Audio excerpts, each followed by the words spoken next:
अस्सलाम वालेकुम दोस्तों ते मित्रों, अज दा व्लॉग अल्लाह दी रहमत फजल ते करम दे नाल स्टार्ट करने अही आ गया जी।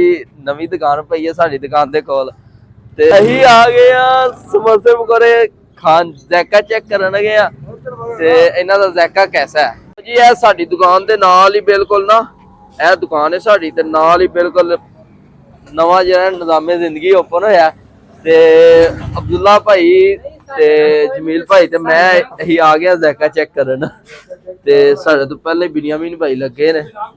हाँ जी अस्सलाम वालेकुम मोहतरम, की हाल चाल है? खैरियत है? ठीक हो? सेहत कैसी है मोहतरम? केरी केरी शहर रखी जे?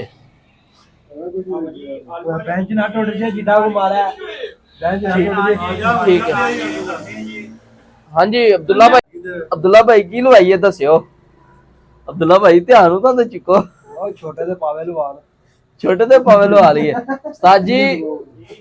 त्रै चार टिक्कियां ला दियो ते पकौड़े है जी ते पकौड़े भी दे दियो थोड़े को ते आउन दे निज़ामे जिंदगी स्पीड नाल।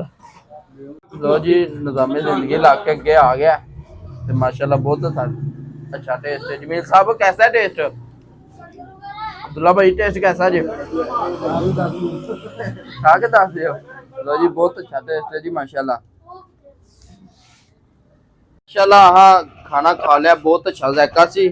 अल्लाह पाक इन्हां दे हत्थ दे अंदर मजीद जरा ना शीरी पैदा कर देन ते इन्हां दे कारोबार दे अंदर बरकतां पा देन। ए चौकलामा सालाई दे कोल दारुल स्कूल दे नाल बहुत जरा इजी लोकेशन है ते माशाल्लाह बहुत अच्छा ज़ायका है ते सारे वीर भरा एक बारी आके जरा ना ज़ायका चेक करो।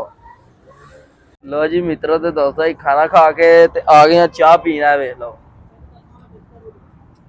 चेक करो जी माशाल्लाह निज़ामे जिंदगी चेक करो। लो भाई जिन्हें जिन्हें चाह पीनी आ जाओ स्पीड दे नाल असीं उन्हें चाह पियावांगे। खोखा साडे स्टाफ दे उत्ते ना ते आइए जिन्हें जिन्हें चाह पीनी है।